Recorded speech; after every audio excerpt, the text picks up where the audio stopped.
Je m'appelle Nicholas Collins, j'ai 35 ans et je vis à Dover, dans le Delaware. Ma vie était autrefois aussi paisible qu'une rivière qui coule doucement. Mais tout a changé en un clin d'œil. Je dirige une salle de sport de taille moyenne située en plein cœur de cette petite ville. De taille moyenne, oui, mais pour moi, c'était un rêve bâti à la sueur de mon front. J'ai ouvert la salle de sport il y a 8 ans après avoir quitté mon travail de bureau pour poursuivre ma passion pour le fitness. Au début, tout s'est bien passé. Les membres affluaient, des jeunes hommes voulant des muscles saillants aux femmes au foyer cherchant à rester en forme. Les revenus étaient stables, suffisants pour rembourser les prêts pour l'équipement et louer l'espace. J'étais même fier de voir mes clients progresser, comme si leur succès était le mien.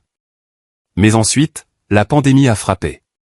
C'était comme une tempête inattendue qui a tout balayé. Le gouvernement a ordonné des fermetures et ma salle de sport, autrefois remplie du cliquetis animé des poids, est soudainement tombée dans le silence. Je me souviens clairement du premier jour où j'ai dû accrocher l'affiche, fermée temporairement en raison de la pandémie. Mon cœur s'est serré, mais je pensais que ce ne serait que quelques semaines et que les choses passeraient. J'avais tort. Quelques semaines se sont transformées en mois, puis en près d'1 an. Les membres ont annulé en masse, appelant constamment, et « je ne peux plus m'entraîner.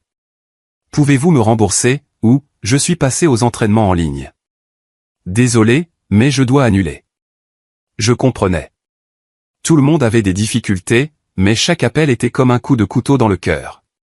Pendant ce temps, les dépenses continuaient de s'accumuler. Le loyer ne s'est pas arrêté. Le propriétaire envoyait toujours des factures mensuelles avec des rappels polis mais froids. J'espère que vous vous en sortirez bientôt. Les prêts pour l'équipement étaient encore pires, avec des intérêts qui s'accumulaient comme une avalanche. Je regardais les tapis de course et les haltères brillants, inutilisés dans l'obscurité, le cœur serré. C'était mon rêve. Comment pouvais-je le laisser mourir ainsi? J'ai commencé à me démener. D'abord, j'ai tout coupé. J'ai licencié le personnel, ne gardant que mon entraîneur le plus proche, et j'ai tout fait moi-même, du nettoyage à la comptabilité. Mais ce n'était pas suffisant. Je me suis tourné vers la banque, espérant obtenir un prêt. J'ai tout préparé minutieusement, un plan d'affaires détaillé, des prévisions de revenus pour la réouverture, même des rapports financiers prouvant que la salle de sport avait autrefois été très rentable. J'étais assis dans le bureau de la banque, serrant fermement mes documents, le cœur battant. Le jeune employé a souri poliment, mais quelques jours plus tard, l'email de refus est arrivé. Malheureusement, votre demande n'est pas admissible en raison du risque élevé dans le contexte pandémique actuel. Je l'ai lu et relu, ayant l'impression que le monde s'effondrait. Non admissible. J'avais tout fait correctement. Sans autre option, j'ai dû vendre des actifs. D'abord de petites choses, un vieil ordinateur, quelques appareils électroniques, puis de plus grosses. Ma BMW, la voiture à laquelle j'étais attaché depuis 5 ans. Je l'avais achetée après que la salle de sport ait commencé à faire des bénéfices, comme une récompense pour moi-même.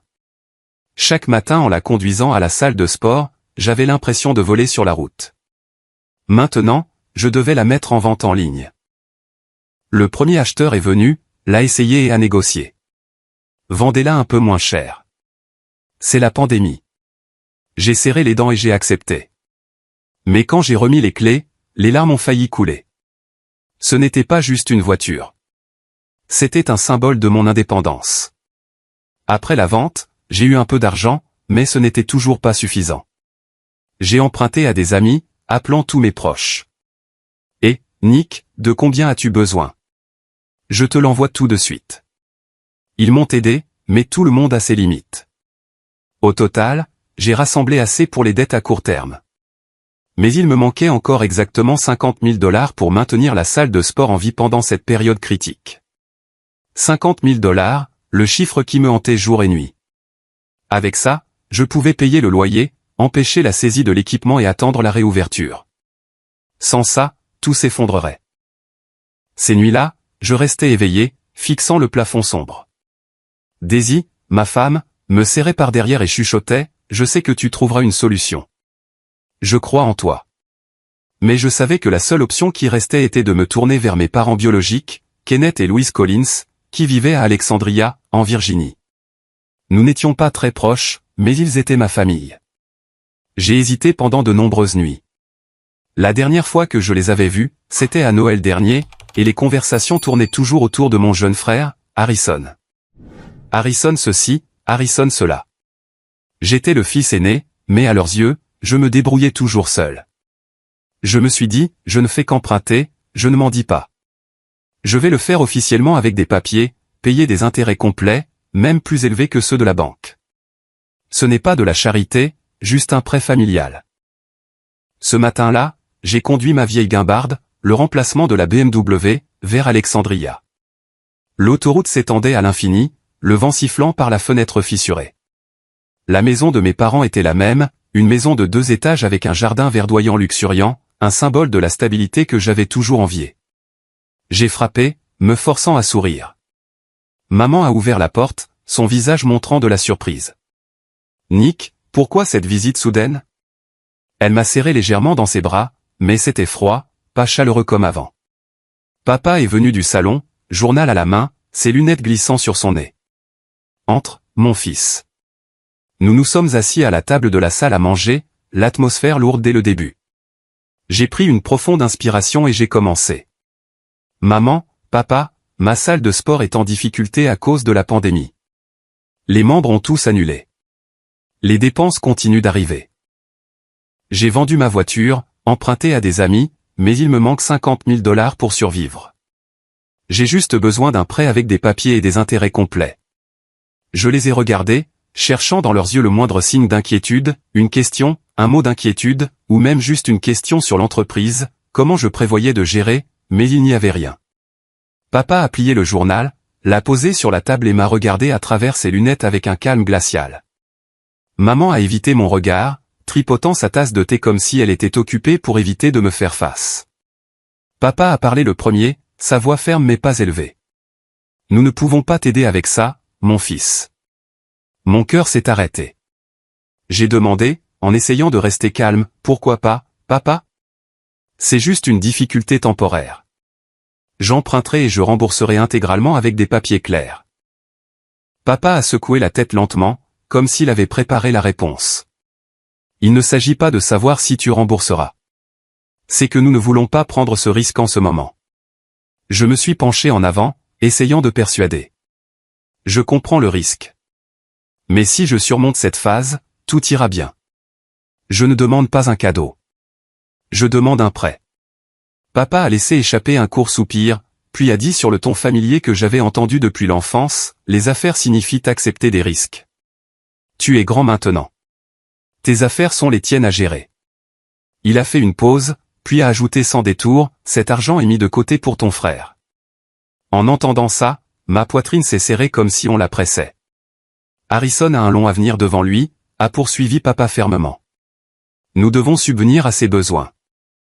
Harrison, mon frère, 28 ans, toujours à l'université, en retard, rêvant de projets qu'il n'avait jamais commencés. Je savais qu'il lui donnait toujours la priorité, mais l'entendre dire si directement me brisait quand même le cœur. Je me suis tourné vers maman. « Et toi, maman ? Tu n'as rien à dire ?» Maman m'a jeté un regard rapide, ses yeux brillants d'une brève culpabilité, puis elle a baissé les yeux. « Je m'inquiète pour toi aussi, dit-elle doucement. Mais en ce moment, ce n'est vraiment pas pratique. Ton père a raison. » C'était tout. Puis le silence. Papa a continué, son ton devenant moralisateur. « Te prêter de l'argent maintenant est une décision risquée. Et si tu n'y arrives pas ? Alors l'argent de la famille est parti. Cela pourrait affecter les plans plus importants que nous avons depuis le début. Des plans plus importants. » Je savais ce que cela signifiait. Tout tournait autour d'Harrison. J'ai pris une profonde inspiration, essayant de ne pas laisser ma voix se briser. Je suis prêt à signer un contrat de prêt clair. Je paierai des intérêts. Je peux même mettre en garantie des actions de l'entreprise pour votre tranquillité d'esprit. J'ai ralenti, presque en suppliant. Je ne demande pas d'argent gratuit. Je veux juste que vous me fassiez confiance pour une fois. Papa a haussé un sourcil, sa voix devenant irritée. Tu penses que c'est si simple ? Si ça échoue, qui est responsable ? Il m'a fixé. Tu es trop égoïste, Nick. Tu ne penses toujours qu'à toi. As-tu déjà mis les intérêts de la famille en premier ? Franchement, si tu étais assez bon et assez stable, tu ne serais pas là à nous supplier comme ça. Ces mots sont tombés un par un, lourds et froids. Papa me traitant d'égoïste. J'avais renoncé à une bourse pour Harrison. J'avais envoyé de l'argent à la maison dès mes premiers emplois. J'étais resté silencieux pendant des années alors que toutes les priorités allaient vers lui. Maintenant, au moment où j'en avais le plus besoin, on me traitait d'égoïste. J'ai ouvert la bouche pour en dire plus, mais papa a levé la main, me coupant la parole. Assez. Nous avons décidé. Plus de discussion. Rentre chez toi. Ne rends pas ça plus gênant. Maman ne voulait toujours pas me regarder. Son thé était froid depuis longtemps. Je me suis levé sans un mot de plus. Et à ce moment-là, en sortant de la maison, j'ai compris clairement. Ce n'était pas seulement l'argent qui m'était refusé. J'étais refusé en tant que fils. J'ai quitté la maison, les pas lourds. Ce n'était pas seulement l'argent. C'était mon statut de fils. Ce sentiment était comme être poignardé au cœur, le sang coulant alors que personne ne le remarquait. Sur le chemin du retour, l'autoroute était floue sous la bruine. Et pour la première fois, je me suis demandé, avais-je jamais été une priorité dans cette famille? J'ai conduit, les larmes coulant, le cœur plein de confusion. Devant moi, il y avait Dover, ma salle de sport mourante et un avenir incertain. Je savais que le combat n'était pas terminé, mais cette blessure resterait avec moi pour toujours. Le trajet du retour a semblé plus long que d'habitude. Ou peut-être que c'était juste mon imagination. La pluie tombait sur le pare-brise. Chaque goutte était un rappel de l'échec. J'ai essayé de me concentrer sur la route, mais mon esprit tourbillonnait d'images. Papa assis là, son visage froid et sans expression. Maman regardant vers le bas, évitant mes yeux. Ces deux mots, égoïste, résonnaient sans fin dans ma tête. Quand je suis arrivé à Dover, il faisait nuit noire. Notre petite maison était en périphérie, paisible avec le potager que Daisy avait planté elle-même. Je me suis garé, j'ai coupé le moteur et je suis resté assis dans l'obscurité un moment. L'odeur de la pluie mêlée à celle de l'essence me donnait la nausée. Finalement, je suis entré, me forçant à afficher un sourire crispé. Daisy était dans la cuisine, remuant une marmite de soupe, ses cheveux bruns lâches, ses yeux s'illuminant en me voyant. « Tu es de retour. Pourquoi si tard ?» Elle m'a serré dans ses bras et j'ai essayé de garder une voix normale. « Juste du trafic à cause de la pluie, chérie. » Je ne voulais pas lui dire tout de suite. Je ne voulais pas alourdir l'atmosphère. Nous avons dîné en bavardant de son travail, enseignant aux enfants en ligne pendant la pandémie. Je hochais la tête, je souriais, mais mon esprit était ailleurs. Daisy est perspicace. Elle m'a regardé attentivement. Cette nuit-là, allongé dans mon lit, je n'ai plus pu le garder pour moi.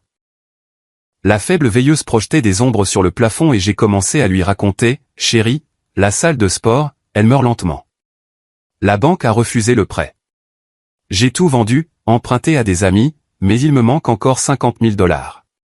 Je suis allé voir mes parents aujourd'hui. » Daisy était allongée sur le côté, me caressant le bras, écoutant sans m'interrompre. Je lui ai tout raconté. La réunion froide, le refus brutal, la raison pour laquelle l'argent était réservé à mon frère, et les mots accusateurs. Ma voix tremblait. Les larmes ont de nouveau coulé.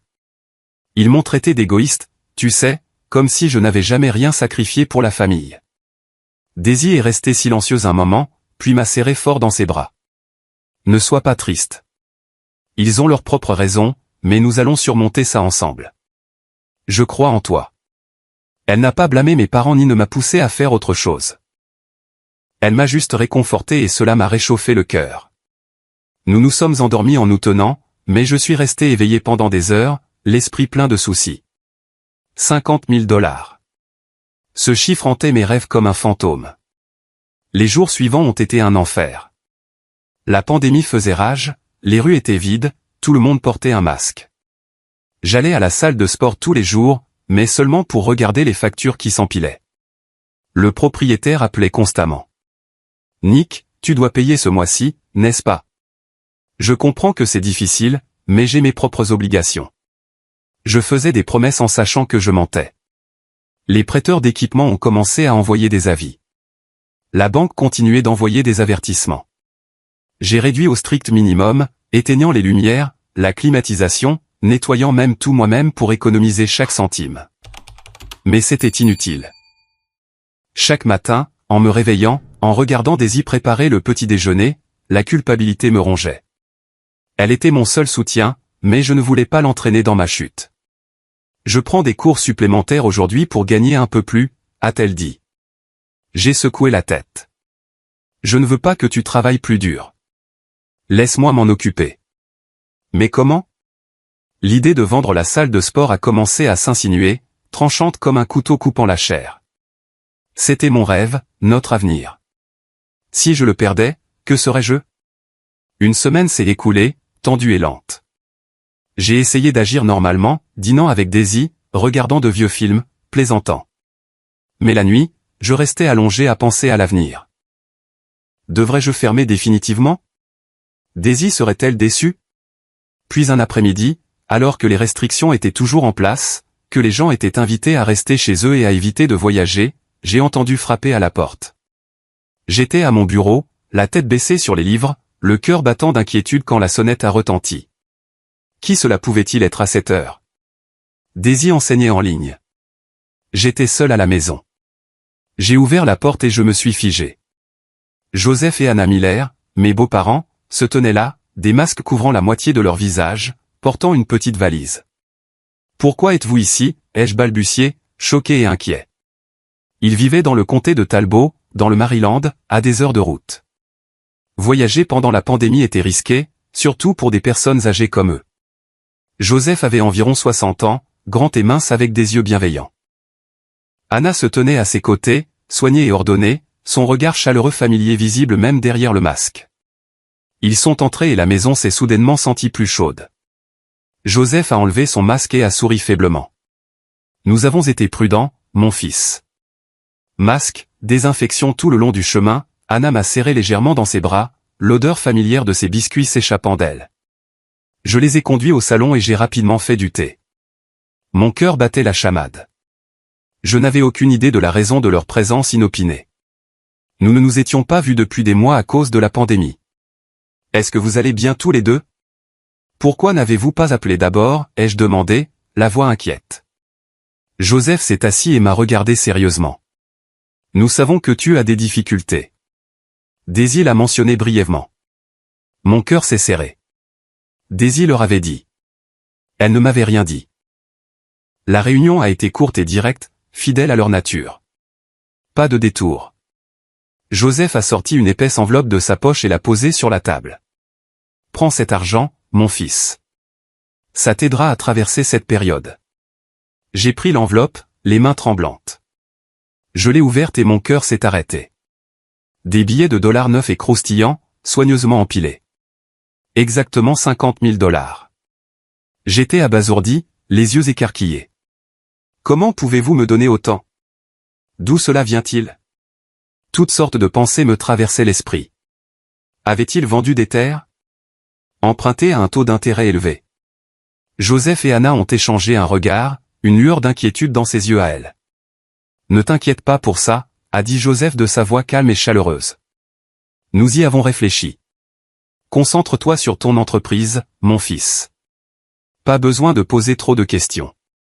Anna a hoché la tête. C'est vrai, gendre. Nous sommes une famille. Mais ils ont évité de répondre directement et cela m'a mis mal à l'aise. Je savais qu'ils n'étaient pas riches, juste une petite ferme à Talbot, vivant simplement. 50 000 $, ce n'était pas une petite somme pour eux. J'ai insisté, mais maman, papa, je ne peux pas accepter si ce n'est pas clair. Y a-t-il des conditions? Joseph a secoué la tête. Aucune. Nous t'aidons juste. La visite s'est terminée rapidement. Ils sont restés dîner, puis sont allés dans un hôtel voisin. Ne voulant pas déranger, je les ai raccompagnés, le cœur plein de gratitude mêlée d'inquiétude. Merci beaucoup de m'avoir aidé, dis-je, la voix étranglée. Ils m'ont serré dans leurs bras et sont partis dans la soirée. De retour dans le salon, je suis resté assis à regarder l'enveloppe, l'esprit en ébullition. Reconnaissant, c'était la bouée de sauvetage pour la salle de sport, mais anxieux. D'où venait l'argent? S'il souffrait à cause de moi, je le regretterais toute ma vie. Cette question a tourné dans ma tête tout l'après-midi. Ce soir-là, quand Daisy est rentrée, je l'ai attendue dans la cuisine. « Tes parents sont venus nous rendre visite aujourd'hui, dis-je. » Elle a arrêté ce qu'elle faisait, s'est tournée vers moi, les yeux écarquillés. « Vraiment? Pourquoi ne m'as-tu pas appelé ?» Je lui ai tout raconté, l'enveloppe de 50 000 $ et comment ils avaient esquivé mes questions sur la source. Je l'ai regardé, la voix baissant. « Je suis vraiment inquiet, chérie. Je ne sais pas d'où vient l'argent. Je ne veux pas le prendre si ça les met en difficulté. » Daisy s'est assise, silencieuse pendant un long moment. Ses yeux fixaient le lointain. Puis elle a soupiré. « Je suis désolé de ne pas te l'avoir dit plus tôt. Ils ont hypothéqué la ferme pour emprunter l'argent pour toi. Cela m'a frappé comme un éclair. Leur ferme. C'était leur gagne-pain. L'endroit où ils avaient vécu toute leur vie, élevé Daisy. Maintenant hypothéqué, ce qui signifiait qu'ils risquaient de tout perdre si l'argent ne pouvait pas être remboursé. J'ai serré Daisy fort, les larmes coulant. Pourquoi ferait-il ça? Je ne le mérite pas, Daisy m'a réconforté. Tu le mérites. Ils croient en toi parce qu'ils savent qui tu es. Je crois en toi aussi. Nous allons surmonter ça ensemble et les rembourser correctement, intégralement. Nous nous sommes tenus l'un l'autre et j'ai pleuré comme un enfant. Pour la première fois, j'ai vraiment ressenti ce sacrifice silencieux. Mes beaux-parents avaient misé leur vieillesse sur leur foi en moi. Leur gendre, même pas de leur sang. Cette nuit-là, je suis resté éveillé, incapable de dormir. Le clair de lune brillait par la fenêtre, illuminant le visage endormi de Daisy. J'ai continué à comparer. Mes parents biologiques ont refusé froidement, me traitant comme un fardeau. Mes beaux-parents, ils ont sacrifié en silence, sans exigence ni condition. Joseph et Anna, ils ne me blâmeraient jamais. Ils m'accueilleraient toujours comme leur propre fils. Pour la première fois, j'ai réalisé que la famille n'est pas toujours là où l'on est. C'est là où les gens sont prêts à vous faire confiance quand vous êtes au plus bas. Cette pensée était comme un rayon de lumière dans l'obscurité. Mais cela m'a aussi rendu plus déterminé. Je devais réussir, je devais les rembourser. Demain, j'utiliserai cet argent pour sauver la salle de sport. Mais la blessure de mes parents biologiques me faisait encore mal, et je savais que le voyage était loin d'être terminé.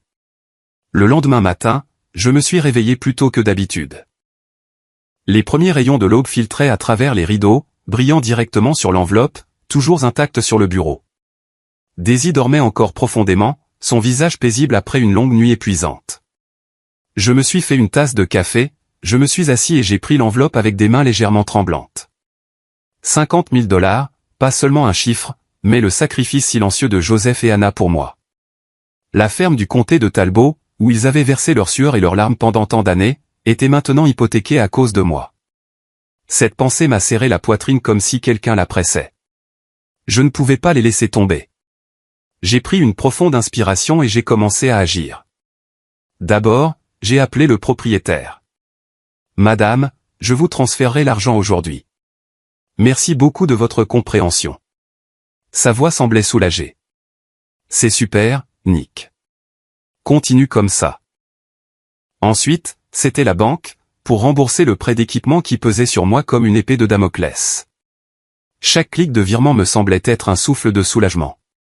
J'ai mis de côté une partie pour l'entretien, l'achat de masques et de désinfectants, me préparant au jour où nous pourrions rouvrir. La salle de sport était toujours silencieuse, mais maintenant elle avait une chance de vivre. Dans les semaines qui ont suivi, la pandémie a continué, mais j'ai refusé de rester les bras croisés. Je suis passé en mode en ligne, filmant des vidéos d'entraînement à domicile et les postant sur YouTube et Facebook. Certains anciens membres ont répondu positivement. Merci beaucoup, Nick. Ces vidéos nous aident à nous entraîner à la maison. Elles sont faciles à suivre et motivantes. Les revenus des frais de vidéo ont commencé à arriver, juste assez pour survivre. Je savais que je n'étais pas encore sorti d'affaires. Tout ne pourrait vraiment changer que lorsque les restrictions seraient entièrement levées. Chaque soir, j'appelais Joseph et Anna. « Comment allez-vous, maman et papa ? J'ai utilisé l'argent et la salle de sport va beaucoup mieux. » Joseph a ri légèrement au téléphone, sa voix gentille et stable. « C'est bien, mon fils. Concentre-toi sur ton travail. Ne t'inquiète pas pour nous. » Anna se tournait pour demander des nouvelles de Daisy, son ton inquiet familier. « Comment mange ma fille ces jours-ci? N'oubliez pas de prendre soin de votre santé. Ne vous surmenez pas, ils ne m'ont jamais demandé quand je rembourserai l'argent. Ils n'ont jamais prononcé un mot de reproche. Cela me réchauffait le cœur et me laissait agité par la culpabilité. Quand j'ai envoyé les paiements mensuels avec des biscuits, des compléments alimentaires et d'autres cadeaux, j'ai dit doucement, je veux juste montrer ma gratitude. Anna a rapidement refusé. Nous allons bien. Garde-le pour ta propre petite famille. J'ai insisté. S'il vous plaît, acceptez-le pour que je puisse me sentir à l'aise. De cette façon, mon cœur se sent plus léger. Puis la pandémie a progressivement été maîtrisée. Les vaccins sont arrivés et le gouvernement a assoupli les restrictions. Les nouvelles à la télévision m'ont excité. Les entreprises non essentielles peuvent rouvrir à 50% de leur capacité. Je me suis lancé dans les préparatifs, nettoyant la salle de sport de fond en comble, espaçant les équipements, affichant des panneaux, maintenez une distance de 2 mètres. Le premier jour de la réouverture, mon cœur battait comme lors de mon premier rendez-vous avec Daisy. Seuls quelques anciens membres sont revenus, portant des masques et regardant autour d'eux avec prudence. Nick, tu es ouvert. Laisse-moi essayer une séance. J'ai hoché la tête et j'ai souri vivement. Entrez. J'ai tout nettoyé et désinfecté. Tout le monde peut s'entraîner en toute tranquillité. La fréquentation a augmenté lentement, de 5 personnes le premier jour à 20, puis 50. Ils sont revenus parce que la discipline de l'entraînement en personne leur manquait, pas seulement en ligne. J'ai donné des cours moi-même, guidant chaque personne. Gardez le dos droit. Respirez régulièrement. La sueur coulait, mais je me sentais de nouveau vivant. J'ai réduit le personnel, ne gardant qu'un seul entraîneur pour économiser les coûts. Je travaillais sans arrêt, ouvrant tôt le matin, fermant tard le soir, livrant des collations légères aux clients à midi. Daisy s'inquiétait. Repose-toi un peu. Si tu continues comme ça, tu vas t'épuiser. Mais j'ai secoué la tête. Je dois pousser plus fort maintenant, chérie. La salle de sport commence à peine à revivre. Je ne peux pas m'arrêter. Le temps a filé. Près de 3 ans. 3 ans pleins de sueur, de larmes et d'espoir. La pandémie a reculé et le monde est revenu à la normale. La salle de sport n'a pas seulement survécu, elle a prospéré. Le nombre de membres est passé de 100 à 300, puis 500. J'ai ajouté des cours de yoga et de zumba, attirant les femmes et les personnes âgées. Les revenus se sont stabilisés et les bénéfices ont commencé à s'accumuler. J'ai commencé à rembourser les anciennes dettes une par une, la banque, les amis, et surtout Joseph et Anna. Chaque mois, je leur transférais une partie avec une note manuscrite. Merci, maman et papa. Je vous rembourse progressivement. Ils ont rappelé, leur voix toujours aussi douce. N'en vois pas trop. Occupe-toi d'abord de ta propre famille. Mais j'étais déterminé à rembourser. Les liquidités se sont stabilisées et la salle de sport fonctionnait sans problème. J'ai même osé investir dans de nouveaux équipements, des tapis de course modernes, des ensembles de poids multifonctionnels. Voir la salle de sport de nouveau animée, remplie de rires et de bavardages pendant les séances, me remplissait de fierté. Pendant tout ce temps, Daisy et moi avons vécu simplement. Nous ne faisions pas de folie. Cuisiner à la maison, pas de restaurant, faire les courses sobrement au marché, des promenades le week-end dans le parc. Nous nous sommes concentrés sur la construction de notre famille, rêvant d'enfants, d'une maison plus grande. Daisy enseignait toujours. Je dirigeais toujours la salle de sport. Mais chaque soir, nous nous tenions l'un l'autre et parlions de l'avenir. Nous n'avons pas pris l'initiative de contacter mes parents biologiques. Après ce refus amer, j'ai cessé d'appeler. Ils sont restés silencieux aussi. Pas de nouvelles, pas de félicitations. Occasionnellement, Harrison envoyait des SMS sporadiques, mais je répondais brièvement. La blessure couvait toujours. Je ne voulais pas la rouvrir. Au lieu de cela, j'ai déversé mon affection sur Joseph et Anna, envoyant des cadeaux de Noël, des appels vidéo hebdomadaires. Ils étaient comme de vrais parents, toujours encourageants, continue comme ça, mon fils. Nous sommes fiers de toi. Puis un jour, tout a changé de manière inattendue. C'était un après-midi d'automne frais. J'étais à la salle de sport, donnant personnellement un nouveau cours quand mon téléphone a vibré dans ma poche. Un appel de Kenneth Collins, mon père biologique. Mon cœur a fait un bond. La dernière fois que nous avions parlé, c'était il y a 3 ans dans cette maison où il m'avait sèchement refusé. J'ai hésité quelques secondes, puis j'ai répondu. Sa voix est venue immédiatement, sèche et directe. « Nick, je dois te parler de quelque chose. » Pas de salutations, pas de félicitations, pas de « comment vas-tu ?» Pas de « comment vont les affaires ?» Il est allé droit au but comme si j'étais juste quelqu'un à appeler en cas de besoin. « Ton frère Harrison se marie ?» a-t-il continué. « Le mariage doit être convenable, respectable pour maintenir la réputation de la famille. » Il a fait une brève pause, puis a dit fermement, « Tu dois contribuer à hauteur de 150 000 $. Je me suis figé. Mes oreilles bourdonnaient. Les bruits de la salle de sport semblaient lointains. J'ai répété, la voix baissant, « Ai-je bien entendu ? 150 000 $? Pourquoi tant, papa ? Qui Harrison épouse-t-il ? » Il m'a coupé. La mariée vient d'une famille aisée. Ils font les choses en grand. On ne peut pas avoir l'air cheap. Tu comprends ? Ce n'est pas juste un mariage, a-t-il ajouté comme s'il donnait une leçon.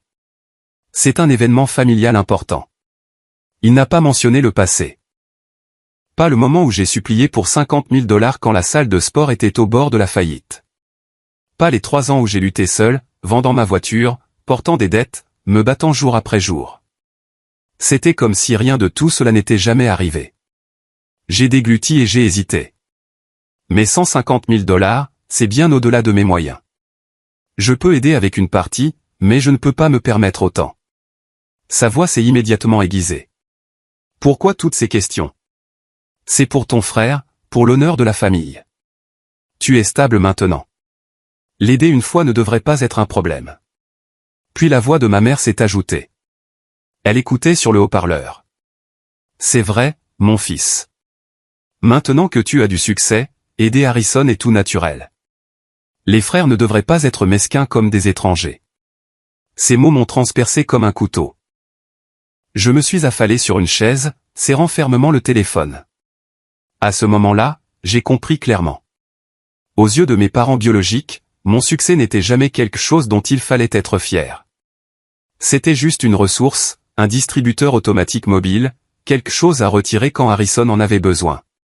Harrison, le frère toujours prioritaire, toujours protégé, allait se marier, et je devais payer pour cette façade. Mon cœur s'est emballé, le sang me montant à la tête. J'ai essayé de rester calme. Donnez-moi un peu de temps pour y réfléchir, maman et papa. Sans attendre de réponse, j'ai raccroché. Autour de moi, la salle de sport restait animée. Bavardage, rire, le cliquetis régulier des poids heurtant le sol.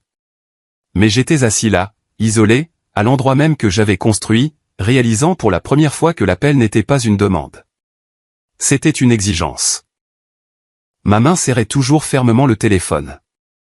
L'écran était devenu complètement noir, mais les mots de mon père résonnaient encore, contribue à hauteur de 150 000 $. C'est ta responsabilité.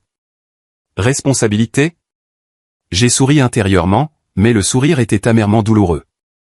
3 ans de lutte, du bord de la faillite à des bénéfices stables. Tout construit de mes propres mains sans un seul mot d'inquiétude de leur part.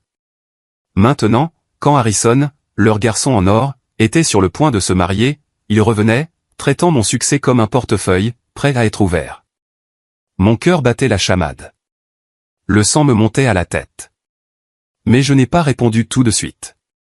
J'ai choisi le silence.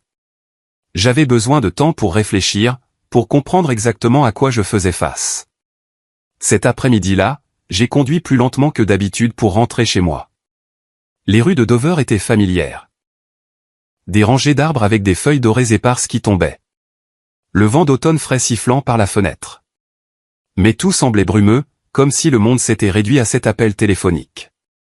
150 000 $, une somme énorme, assez pour ouvrir une nouvelle succursale, acheter une maison pour Daisy et moi, ou investir dans notre avenir. Mais pour le mariage d'Harrison, juste pour maintenir la réputation de la famille. J'ai pensé à lui. Harrison, 28 ans, toujours à la dérive avec des idées d'entreprise à moitié cuites, mais toujours gâté par nos parents. La dernière fois que nous nous sommes rencontrés, il s'est vanté de sa fiancée, la fille d'une famille aisée. Et maintenant, le mariage devait correspondre à ce statut. Je me suis garé sur le côté de la route, j'ai coupé le moteur et je suis resté assis là un long moment. Non, je ne déciderai pas à la hâte. J'avais besoin de parler à Daisy, d'entendre ses pensées. Elle était toujours mon rock, la seule qui me comprenait vraiment sans jugement. Quand je suis rentré, l'odeur de la nourriture s'échappait de la cuisine. Daisy préparait mon ragoût de bœuf préféré. Elle s'est retournée avec un grand sourire, mais il s'est rapidement estompé quand elle a vu mon visage. Qu'est-ce qui ne va pas aujourd'hui? On dirait que tu as vu un fantôme. Je l'ai serré par derrière, respirant l'odeur familière de ses cheveux. Et puis nous nous sommes assis à table. Je lui ai tout raconté, ma voix calme, mais mon cœur turbulent. Mes parents ont appelé et ont exigé $150 000 pour le mariage d'Harrison. Ils ont dit que c'était ma responsabilité parce que j'ai du succès maintenant. Daisy a écouté, l'inquiétude brillant dans ses yeux, mais elle n'a pas réagi de manière explosive. Elle n'est pas du genre à exploser. Au lieu de cela, elle m'a posé une seule question, doucement mais vivement. Si tu étais de nouveau en difficulté, ferait-il la même chose pour toi? Cette question m'a frappé comme un coup de poing dans la poitrine. Je suis resté silencieux, la bouche ouverte, mais aucun mot ne sortait. Daisy n'a pas insisté.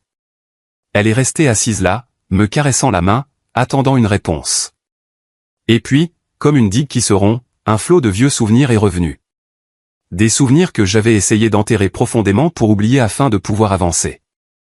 Je me suis souvenu de mon enfance à Alexandria, la maison de 2 étages avec son jardin verdoyant luxuriant où tout semblait parfait à l'extérieur, mais à l'intérieur, c'était plein d'injustices silencieuses. En tant que fils aîné, j'ai toujours essayé de tout faire parfaitement, espérant juste rendre mes parents fiers. Quand j'ai ramené le prix de l'élève d'honneur en 5e année, papa a jeté un coup d'œil au bulletin et a hoché la tête faiblement. Bien. Continue comme ça. Pas de sourire, pas d'éloge supplémentaire. Mais quand Harrison est rentré avec un dessin griffonné, des couleurs étalées sur tout le papier, maman l'a immédiatement serré dans ses bras, sa voix pleine d'excitation. Oh, mon garçon talentueux. Ça montre une vraie promesse artistique. Mes réalisations étaient toujours considérées comme allant de soi, comme si j'étais né pour exceller. Mais Harrison n'avait qu'à faire les plus petites choses, débarrasser la table, marquer un but une fois, et il obtenait des éloges sans fin. Je me souviens de ces soirées où la famille se réunissait dans le salon. Papa se penchait en arrière sur sa chaise, parlant de l'avenir avec de grandes attentes. Harrison va certainement réussir un jour. Je crois en lui. Il a ce qu'il faut. Puis il se tournait vers moi, son ton désinvolte comme s'il cochait une case. Toi, tu es différent, Nick. Tu peux prendre soin de toi. On n'a pas à trop s'inquiéter pour toi. Ces mots, répétés au fil des ans, m'ont fait comprendre que dans cette famille, certains étaient nés pour qu'on attende d'eux et d'autres étaient nés juste pour avancer seuls. Puis il y a eu les fois où j'ai cédé. La première fois que j'ai vraiment remarqué le favoritisme, c'est quand j'avais 12 ans. Mes parents avaient économisé pour acheter un nouveau vélo, et j'étais excité parce que j'avais promis de l'utiliser pour des cours supplémentaires. Mais Harrison a pleuré et le voulait. Et maman a dit, il est plus jeune. Laisse-le l'avoir. En tant que grand frère, tu dois te sacrifier. J'ai serré les dents et je le lui ai donné, me sentant profondément blessé, mais n'osant pas me plaindre. L'attention était la même. Mes anniversaires étaient souvent oubliés ou juste un simple dîner de famille, tandis que ceux d'Harrison étaient des fêtes avec des amis. Il disait toujours que le plus jeune avait besoin de plus de soins, comme un mantra pour le justifier. J'ai grandi en pensant qu'être le grand frère signifiait donner sans rien attendre en retour. Le souvenir le plus récent, le moment où j'ai supplié pour de l'aide quand la salle de sport s'effondrait, est revenu plus clairement que jamais, comme un film au ralenti. La pandémie faisait rage, j'avais vendu ma BMW bien-aimée, emprunté à des amis, puis conduit jusqu'à Alexandria avec un faible espoir. Je demande juste à emprunter, pas un cadeau, avais-je dit, la voix tremblante. Mais papa a refusé catégoriquement. Les affaires sont risquées. Gère ça toi-même. Cet argent est mis de côté pour ton frère. Maman a eu un bref regard de culpabilité, mais est restée silencieuse. J'ai quitté la maison en me sentant rejeté, non seulement financièrement, mais en tant que fils. Maintenant, ces souvenirs se sont fondus avec l'appel d'aujourd'hui, me causant une profonde douleur. J'ai réalisé que pendant des années, j'avais toujours été le donneur, envoyant de l'argent à la maison quand j'ai commencé à travailler, cédant des opportunités d'emploi à Harrison, restant même silencieux alors qu'il lui donnait la priorité. Mais je n'avais jamais été choisi quand c'était à mon tour d'avoir besoin d'aide. Chaque fois que j'étais en difficulté, il l'ignorait. Mais Harrison, toujours accueilli à bras ouverts. La question de Daisy a été comme un détonateur, et je suis resté assis là, l'esprit tourbillonnant. Nous n'avons pas dîné. Nous sommes restés assis tranquillement dans la cuisine, la faible lumière jaune brillant sur la table.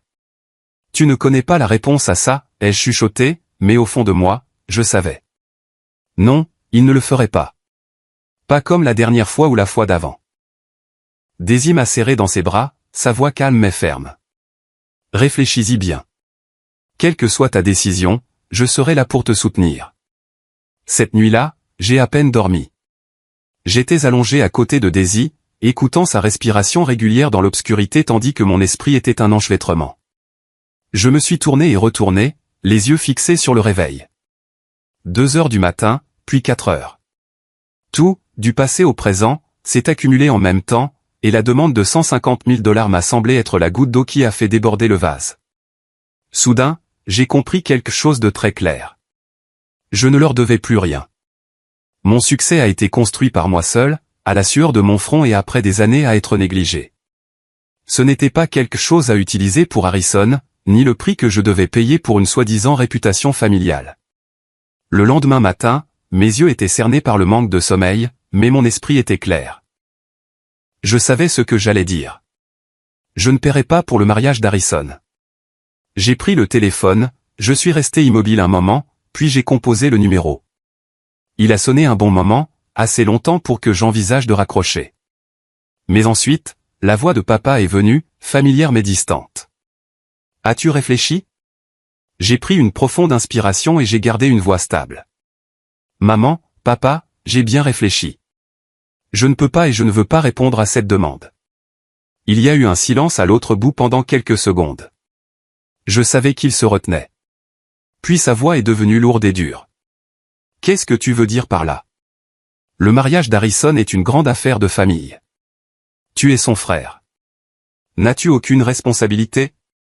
J'ai serré le téléphone plus fort. Je comprends que c'est important, mais le montant que vous demandez dépasse à la fois mes capacités et mes limites. La voix de papa s'est immédiatement élevée, sans plus de retenue. Tu vas bien maintenant. La salle de sport est rentable. Ta vie est meilleure qu'avant. Aider ton frère une fois. Qu'y a-t-il de si déraisonnable? J'ai fermé les yeux et j'ai parlé lentement. Vous souvenez-vous d'il y a 3 ans, quand ma salle de sport était sur le point de faire faillite? J'ai demandé à emprunter $50 000, juste un prêt avec des papiers clairs, mais vous avez refusé. Papa a balayé ça d'un revers de la main. C'est du passé. Pourquoi en parler? Mais pour moi, ça n'a jamais été du passé, ai-je répondu, la voix toujours égale. Je me suis débrouillé seul et je me suis relevé. Maintenant, je suis plus stable, mais ça ne veut pas dire que je dois me sacrifier à nouveau. J'ai entendu maman en arrière-plan, sa voix tremblante. Mon fils, ne sois pas si têtu. Harrison est ton frère. Il a besoin de toi en ce moment. Ma gorge s'est serrée, mais j'ai continué. Je ne tourne pas le dos à Harrison. Mais je ne peux pas jeter cet argent juste pour les apparences. La voix de papa est devenue glaciale, chaque mot lourd. Si c'est comme ça que tu penses, alors à partir de maintenant, considère que nous n'avons plus de fils comme toi. Maman a fondu en larmes, sa voix se brisant. Nick, ne fais pas de mal à ta mère comme ça. Je suis resté silencieux quelques secondes, non pas parce que je n'avais rien à dire, mais parce que je savais que dire plus ne changerait rien. Si c'est votre choix, dis-je doucement, alors je l'accepte. J'ai raccroché. Assis au milieu de la salle de sport, avec les bruits des gens qui s'entraînaient et des poids qui claquaient régulièrement autour de moi, je me sentais vide. Ça faisait mal de perdre ma famille de sang. Mais en même temps, il y avait un sentiment clair de soulagement. J'ai compris que ce reniement n'était pas le résultat d'une seule dispute. C'était simplement la conséquence du fait que j'avais enfin osé exprimer quelque chose que j'avais gardé enfoui dans mon cœur depuis bien trop longtemps. Le téléphone est resté silencieux sur la table, ne vibrant plus. Pas de SMS suppliant de maman, pas de menace de papa, juste un silence lourd comme un mur invisible qui avait été érigé entre nous. Je me suis levé, essuyant la sueur de mon front, bien que je ne m'étais pas entraîné, et j'ai essayé de me concentrer sur le travail. Un jeune membre a posé une question sur le programme des cours. J'ai forcé un sourire et j'ai répondu, mais mon esprit était ailleurs. Ce soir-là, quand je suis rentré, Daisy a remarqué que j'étais plus silencieux que d'habitude. Elle n'a pas posé de questions tout de suite. Elle m'a juste serré dans ses bras. Nous avons dîné dans une atmosphère faussement paisible, mais je savais que je devais lui dire. Quand j'ai eu fini, Daisy a simplement hoché la tête. Tu as fait ce qu'il fallait. Maintenant, on vit pour nous-mêmes. Les jours suivants se sont écoulés dans un brouillard. La salle de sport était toujours occupée, les revenus stables, mais je travaillais comme une machine. Chaque matin, je me réveillais avec un sentiment de vide, fixant la vieille photo de famille sur le mur. Une photo de nous tous quand j'étais petit. Harrison souriant largement à côté de nos parents tandis que je me tenais légèrement à l'écart. J'ai pensé à effacer complètement ces souvenirs, mais j'ai laissé tomber. La vie a continué. J'ai appelé Joseph et Anna, leur envoyant des cadeaux de remerciement comme d'habitude. « Comment allez-vous tous les deux ? Comment vont les affaires ?» a demandé Anna chaleureusement. J'ai donné un bref aperçu du travail, évitant toute mention de mes parents biologiques. Ils n'ont pas posé de questions, comme s'ils comprenaient sans mots. Daisy et moi avons passé les week-ends à nous promener dans le parc, à parler de l'avenir, des enfants, d'un voyage quelque part. Mais au fond, la blessure couvait toujours. Je me demandais, m'avait-il vraiment renié, ou n'était-ce que des paroles de colère ? J'attendais avec anxiété un appel, mais rien n'est venu. Le silence s'est prolongé et ça faisait plus mal que n'importe quel reproche. Puis, quelques jours avant le mariage, l'invitation est arrivée. Une épaisse enveloppe, du papier glacé, envoyée par Harrison. Je l'ai ouverte, les mains tremblant légèrement. Vous êtes cordialement invité au mariage de Harrison Collins et Emily Thompson. Date, heure, lieu. Un hôtel de luxe à Alexandria, à quelques heures de route de Dover. Pas de mots personnels, juste une carte imprimée. Je me suis assis à la table de la salle à manger, la fixant, déchiré par des émotions contradictoires. Devrais-je y aller ou non ? Y aller pour prouver quoi ? Ce soir-là, alors que nous étions au lit, j'ai demandé à Daisy, j'ai reçu l'invitation au mariage d'Harrison. Devrais-je y aller ? Daisy a réfléchi un moment, me caressant le bras. Elle n'a pas conseillé de refuser ni parler durement. Elle a dit doucement, tu devrais y aller pour remplir ton devoir de grand frère. Va souhaiter bonne chance à ton frère, puis rentre à la maison. Ne les laisse pas penser que tu gardes encore rancune. Ces mots m'ont fait taire. Devoir de grand frère ? Oui. Après tout, Harrison était toujours mon frère. Mais y aller signifiait faire face à mes parents, faire face au reniement. J'y ai réfléchi pendant des jours, pesant chaque aspect. À la salle de sport pendant la journée, j'étais distrait, j'ai failli laisser tomber un poids. La nuit, je restais éveillé, imaginant le mariage. Mes parents, avec de faux sourires, Harrison se pavanant. Me mettrait-il dehors ou ferait-il semblant que rien ne s'était passé ? La tension montait comme une bombe à retardement. Finalement, après 3 nuits blanches, j'ai décidé d'y aller avec Daisy. Pas pour eux, mais pour moi, pour clore ce chapitre sans regret. Le jour du mariage est arrivé plus vite que je ne l'avais prévu. Nous avons conduit jusqu'à Alexandria, Daisy dans une robe simple mais élégante, moi dans un costume noir soigné. L'atmosphère dans la voiture était lourde. « Ça va ?» a demandé Daisy, me serrant la main. J'ai hoché la tête. « Ça va, chérie. Juste un peu nerveux. » L'hôtel était magnifique, avec des lustres en cristal et des fleurs partout. La cérémonie était extravagante, bondée. Des centaines d'invités, des parents éloignés aux amis d'Harrison. Ça sentait l'ostentation et la fierté, exactement comme mes parents avaient parlé de la réputation de la famille. Des tables de banquet sans fin avec des fruits de mer frais, du vin cher, une scène avec un groupe de musique live. J'ai regardé autour de moi, l'amertume remplissant mon cœur.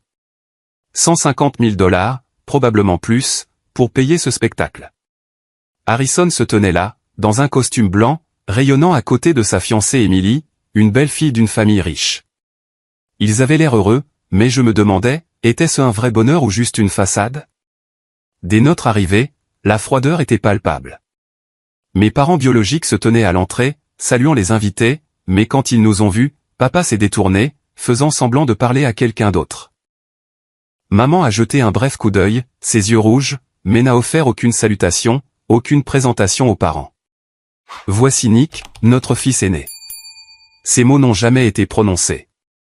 Nous étions seuls dans la foule, comme des invités non désirés. Des tantes et oncles éloignés nous regardaient avec curiosité, chuchotant derrière notre dos. C'est le frère d'Harrison. J'ai entendu dire qu'il n'a rien contribué au mariage. Ouais, c'est lui. Il a du succès, mais il est avare. Les chuchotements se sont répandus comme une traînée de poudre, me serrant la poitrine. Daisy m'a serré la main. Ne fais pas attention à ce qu'ils disent. Mais j'avais l'impression d'être au milieu de loups, attendant l'attaque. La cérémonie a commencé. Nous nous sommes assis dans les rangées du fond, pas dans la section familiale. Harrison et Emily ont échangé leurs alliances. Tout le monde a applaudi. J'ai applaudi aussi, mais mon cœur était en ébullition. Puis est venue la réception et les choses ont empiré. Pendant que nous nous mêlions aux invités, papa a délibérément fait des remarques sarcastiques. Se tenant près de nous, il a dit à voix haute à un oncle, de nos jours, certaines personnes réussissent mais oublient leurs racines. Elles ne pensent qu'à elles-mêmes, pas à leurs frères. Maman a ajouté d'un ton mi-reproche, mi-plaintif, les enfants grandissent, gagnent de l'argent et oublient les liens familiaux. Ils n'assument pas les responsabilités importantes pour leurs frères, laissant l'honneur de la famille en souffrir. Elle a dit cela en me jetant un coup d'œil, me blâmant indirectement. J'ai enduré en silence, serrant les dents et ravalant ma colère, essayant de garder la face pour tout le monde, même ceux qui m'insultaient. Daisy a chuchoté, peut-être qu'on devrait partir. Mais j'ai secoué la tête. Attends encore un peu. Je veux féliciter mon frère. Mon cœur battait la chamade, la tension montait. S'arrêterait-il? Mais non, cela ne s'est pas arrêté au regard et au chuchotement. Au milieu de la réception, mon père, déjà éméché, le visage rouge de vin, s'est soudainement approché du groupe de musique. Avant que quiconque puisse réagir, il a arraché le micro au maître de cérémonie. La musique s'est arrêtée brusquement. La salle bruyante est tombée dans le silence. Écoutez-moi tous un instant, sa voix était pâteuse, mais assez forte pour remplir la pièce. Aujourd'hui est le grand jour d'Harrison. Mon plus jeune fils, a-t-il dit en levant son verre bien haut. Un jour de fierté pour notre famille. Puis il a fait une pause, ses yeux balayant la pièce comme s'il cherchait sa cible. Il a continué, sa voix s'assombrissant. Mais malheureusement, dans cette famille, il y a quelqu'un d'irresponsable, un traître. Quand la famille a eu besoin de lui, il a tourné le dos. La salle est devenue silencieuse. Les verres se sont figés en l'air. Tout le monde s'est tourné dans la direction de son regard. Il a pointé directement sur moi. C'est Nicolas, notre fils aîné, a-t-il dit, le mépris indubitable. Il va bien maintenant, il vit au crochet de sa belle famille, mais n'a pas pu contribuer un seul centime au mariage de son propre frère. Une vague de murmures a balayé les tables. Quelqu'un comme lui, a-t-il continué, la voix s'élevant, n'est pas digne d'être le fils aîné. Il n'est pas digne d'être ici aujourd'hui. Les mots ont atterri comme une bombe à retardement. J'ai senti le sang dans mes veines se glacer. Mes oreilles bourdonnaient. J'ai appuyé mes mains sur la table pour me lever. Mais à ce moment-là, Daisy s'est avancée devant moi. Elle se tenait droite, sans broncher, sa voix calme et assez claire pour que tout le monde l'entende. Vous dites que Nicolas est irresponsable, a commencé Daisy en regardant droit mon père. Mais s'il était vraiment irresponsable, il ne se serait pas relevé seul quand son entreprise s'est effondrée, il n'aurait pas porté la dette lui-même et n'aurait pas reconstruit son entreprise tout seul. L'air s'est figé. Daisy n'a pas jeté un coup d'œil vers moi. Elle a gardé les yeux sur mes parents. Ce n'est pas un traître, a-t-elle poursuivi lentement. Il choisit simplement de vivre avec intégrité, en rendant la gentillesse et la loyauté à ceux qui lui ont tendu la main quand il était au plus bas. Quelques personnes ont commencé à se tourner vers mes parents. Daisy a fait une pause, puis a prononcé la phrase qui a frappé exactement là où ils évitaient toujours. Certaines personnes exigent toujours des sacrifices, a-t-elle dit, mais ne se présentent jamais quand il a besoin d'eux. Qu'en pensez-vous? Mon père est resté abasourdi. Sa bouche s'est ouverte, mais aucun mot n'est sorti. Ma mère est devenue pâle, la main sur la bouche, les yeux paniqués. Autour de nous, les chuchotements n'étaient plus feutrés. Certains hochaient la tête, d'autres détournaient tranquillement le regard. J'ai regardé Daisy. Pour la première fois de ma vie, j'ai ressenti une protection complète et inconditionnelle, quelque chose que je n'avais jamais eu de ma famille de sang. Elle se tenait là sans élever la voix, comme un bouclier entre moi et tout ce qui m'avait blessé pendant des années. La tension était suffocante. Harrison et Emily se sont précipités. Harrison a posé une main sur mon épaule, la voix basse, mais empreinte d'irritation. « Frère, belle-sœur, s'il vous plaît, partez plus tôt pour moi, pour éviter que les choses ne s'enveniment. C'est notre grand jour après tout. » Emily se tenait à ses côtés, hochant la tête, évitant mes yeux. J'ai regardé Harrison, mon frère, et j'ai réalisé qu'il n'y avait plus rien entre nous que de la distance. Pas de remerciement pour être venu, juste une expulsion polie. Nous nous sommes retournés et avons quitté la réception au milieu de regards curieux. Personne ne nous a arrêtés. Derrière nous, la musique a repris. Vive et étrangère. Le mariage était somptueux, éblouissant, mais vide de vrais liens familiaux. Sur le chemin du retour, le vent froid fouettait par la fenêtre de la voiture. Daisy a posé sa tête sur mon épaule.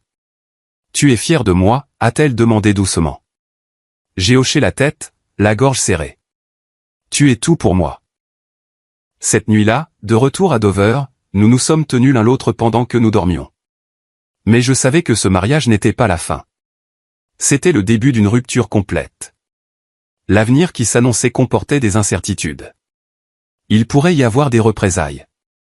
Il pourrait y avoir plus de douleur. Mais pour l'instant, j'avais Daisy. J'avais Joseph et Anna. Et je savais que c'était ma vraie famille. Dans les jours qui ont suivi le mariage, l'atmosphère de notre maison semblait enveloppée d'un brouillard silencieux. Daisy et moi avions essentiellement coupé tout contact avec mes parents biologiques. Pas d'appel, pas de message, rien du tout.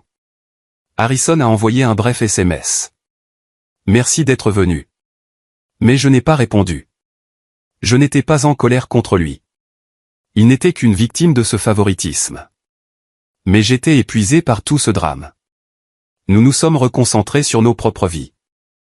La salle de sport restait occupée. Daisy continuait d'enseigner en ligne, et nous passions nos soirées à cuisiner ensemble, à regarder des films, ou simplement allongés dans les bras l'un de l'autre, à bavarder de tout et de rien. Chaque fois que le téléphone vibrait, mon cœur se serrait, anticipant avec anxiété un appel d'Alexandria. Peut-être des excuses, ou pire, plus de reproches. Mais rien n'est venu. Le silence s'est prolongé, et c'était comme une confirmation. Nous nous étions vraiment perdus. Puis un matin, tout a changé. C'était une belle journée d'automne, des feuilles dorées tombant devant la fenêtre, une brise fraîche entrant dans la cuisine. Je préparais du café pendant que Daisy était assise à table, son visage un peu pâle, mais ses yeux pétillants. Elle m'a regardé avec un étrange sourire. « J'ai quelque chose à te dire. » Mon cœur a fait un bond. Son ton était si sérieux. Je me suis assis, tenant ma tasse de café chaud. « Qu'est-ce que c'est, chérie ?» Daisy a pris une profonde inspiration et a chuchoté, « Je suis enceinte. » La bonne nouvelle est arrivée discrètement, sans fanfare, mais elle m'a laissé abasourdi de bonheur. La tasse de café a failli me glisser des mains. « Vraiment ? Tu es sûr ?» Elle a hoché la tête et m'a tendu le test de grossesse, 2 lignes claires. J'ai serré Daisy dans mes bras, les larmes coulant sur mon visage de manière incontrôlable. On va avoir un bébé. Les rires mêlés aux larmes ont rempli notre petite cuisine. Pour la première fois après tant de tempêtes, j'ai eu l'impression que la vie ouvrait un nouveau chapitre, lumineux et plein d'espoir. Daisy a souri. Je le sais depuis quelques jours, mais je voulais être sûr avant de te le dire. Cette joie est venue avec de nouvelles responsabilités, et cela m'a fait réfléchir plus sérieusement à l'avenir. Avant, nous vivions simplement, louant une petite maison en périphérie de Dover, assez pour nous deux. Mais maintenant, avec un enfant en route, je ne pouvais plus laisser les choses incertaines. J'ai commencé à imaginer une maison stable avec une cour pour que l'enfant puisse jouer, une chambre séparée pour le bébé et un espace confortable pour notre famille. L'entreprise était progressivement devenue solide. La salle de sport n'a pas seulement survécu, elle s'est développée avec de nouvelles classes et des membres fidèles. Des liquidités régulières et des bénéfices mensuels m'ont permis pour la première fois de prendre une grande décision sans crainte. Fini les nuits blanches à calculer les factures. Fini les pensées obsédantes de faillite. Maintenant, je pouvais rêver plus grand. Achetons une nouvelle maison. J'y pense depuis longtemps, ai-je dit à Daisy un soir alors que nous étions assis sur le balcon à regarder les étoiles. Elle m'a regardé, les yeux brillants. Vraiment? On peut se le permettre? J'ai hoché la tête. J'ai assez économisé. On trouvera une maison pour nous et on se préparera pour notre nouveau membre de la famille. Nous avons convenu de chercher une petite maison unifamiliale tranquille en périphérie de Dover, un endroit avec de l'air frais près des parcs et des écoles. Pas un grand manoir tape à accent grave l'œil comme le mariage d'Harrison. Juste une maison de 2 étages avec un jardin, 3 chambres, assez d'espace pour les enfants et les parents dans leur vieillesse. La décision d'acheter une maison ne visait pas à se montrer ou à prouver quoi que ce soit à qui que ce soit, pas à mes parents biologiques ou à ma famille. Il s'agissait simplement de construire une fondation à long terme pour notre petite famille. Nous avons passé les week-ends à chercher une maison, main dans la main, riant en imaginant. Cette chambre pour le bébé, je la peindrai en bleu, ou, le jardin pour que tu plantes des roses. Chaque visite faisait battre mon cœur d'excitation et d'inquiétude. Est-ce que ce serait bien? Et si l'économie changeait? Mais Daisy savait toujours comment me rassurer. Après quelques semaines, nous avons trouvé la maison parfaite. Des finitions en bois chaleureuse, une cuisine spacieuse et une vue sur un petit lac. En signant le contrat, ma main a tremblé sur le stylo. Mais mon cœur était rempli d'exaltation. Pendant les préparatifs, le nettoyage, l'achat de meubles, je pensais souvent à Joseph et Anna Miller, ceux qui avaient sacrifié en silence pour moi sans jamais rien exiger. La ferme du comté de Talbot, qu'ils avaient hypothéquée pour me prêter les 50 000 $ qui ont sauvé ma salle de sport. Maintenant que la vie était stable, je leur envoyais de l'argent plus régulièrement et je les appelais en vidéo chaque semaine. Comment allez-vous, maman et papa? On va bientôt avoir un petit enfant, ai-je partagé, et les yeux d'Anna se sont illuminés. Vraiment? On est si heureux. Joseph a souri gentiment. Félicitations à vous deux.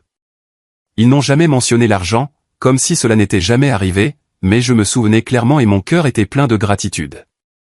Après de nombreuses discussions tard dans la nuit avec Daisy, allongée dans le lit à chuchoter sur l'avenir, j'ai pris l'initiative. Je veux inviter maman et papa à vivre avec nous. En vieillissant, ce sera plus facile pour nous de prendre soin d'eux. Daisy a été surprise, les yeux remplis de larmes. As-tu bien réfléchi? J'ai hoché la tête. Oui, chérie. Ce n'est pas par obligation. C'est parce que je veux prendre soin d'eux. Ils m'ont tant donné, à moi et à notre famille. Daisy m'a serré fort dans ses bras, ému. Tu es si bon. Je suis fier de toi. J'ai appelé Joseph et Anna, la voix tremblante de nervosité. Maman, papa, Daisy et moi avons acheté une nouvelle maison. Elle est spacieuse. Viendriez-vous vivre avec nous pour que nous puissions prendre soin de vous plus facilement? Silence à l'autre bout. Puis la voix de Joseph, hésitante. Mon fils, on a peur d'être un fardeau. La ferme est toujours là.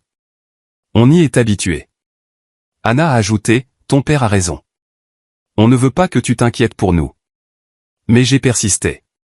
J'ai parlé lentement, essayant de transmettre mes vrais sentiments. Maman, papa, tout ce que je dis vient du fond de mon cœur. Je ne le fais pas par devoir.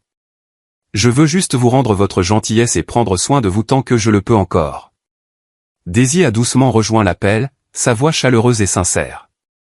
Maman, papa, on a vraiment besoin de vous. Vous avoir près de nous nous mettrait à l'aise. Il y a eu un long silence sur la ligne. Puis la voix de Joseph est revenue, plus profonde et clairement émue. D'accord. Laisse-nous nous organiser.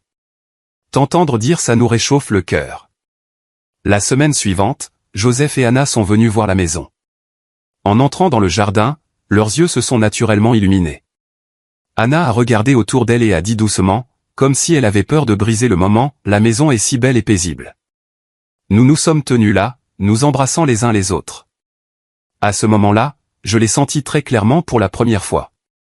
La famille, ce n'est pas seulement là où l'on est. C'est là où les gens choisissent de rester à vos côtés. Et cette fois, je savais que ma famille était vraiment complète.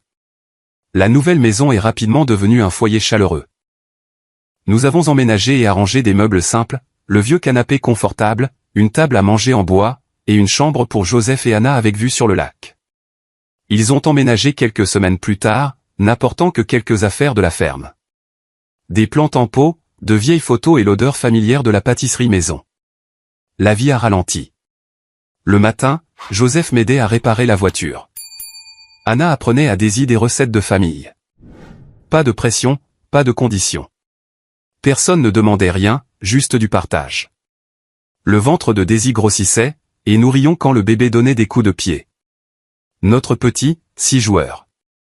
Pour la première fois, j'ai vraiment senti que je construisais une famille où les liens n'étaient pas basés sur le sang, mais sur la gentillesse et la confiance. Joseph et Anna, ils n'étaient pas des parents de sang, mais ils avaient été là pendant mes moments les plus difficiles. Mes parents biologiques, ils étaient loin dans un silence plein de ressentiment. Je ne les détestais pas. J'étais juste triste. Mais maintenant, je choisissais les gens qui le méritaient. Dans mon cœur, le concept de piété filiale a pris une forme claire. Non pas rembourser ceux qui l'exigent, mais prendre soin de ceux qui ont sacrifié pour vous. Chaque soir, nous nous réunissions pour le dîner, Joseph racontant de vieilles histoires, Anna souriant doucement, Daisy caressant son ventre. J'ai regardé autour de moi, le cœur plein de chaleur, mais une pointe d'anxiété persistait. Mes parents biologiques le découvriraient-ils? Reviendraient-ils pour causer des problèmes? J'ai repoussé la pensée, me concentrant sur le présent. La vie coulait maintenant comme une rivière douce, mais je savais que des tempêtes pouvaient arriver à tout moment. Noël est arrivé rapidement, apportant une couverture de neige blanche devant les fenêtres et le froid vif de Dover. Notre nouvelle maison, une maison de 2 étages avec un grand jardin, était remplie d'une atmosphère chaleureuse mais humble. Nous n'avons pas accroché de lumières éblouissantes à un immense sapin de Noël, ni organisé une grande fête avec des amis. Juste des décorations faites à la main, une couronne qu'Anna avait fabriquée avec des branches de pin cueillies dans la cour, des ornements en papier que Daisy avait peints elle-même, et des chaussettes tricotées maladroites mais sincères de Joseph. Le matin de Noël, nous nous sommes réveillés tôt, avons préparé du chocolat chaud et nous nous sommes assis autour de la cheminée à raconter des histoires. Le ventre de Daisy était maintenant bien rond. Elle portait un pull ample et rayonnait alors que le bébé donnait de légers coups de pied. Notre petit, 6 joueurs, tout comme son père quand il était jeune, a taquiné Anna, et tout le monde a éclaté de rire. C'était le premier Noël où je me sentais vraiment en paix. Pas de soucis de facture, pas de hantise du passé, surtout avec Daisy enceinte et notre petite famille se formant jour après jour. Joseph a ouvert son cadeau, une nouvelle veste que j'avais achetée, et ses yeux ont pétillé. Merci, mon fils. Anna a serré Daisy dans ses bras. J'ai hâte que le petit enfant arrive.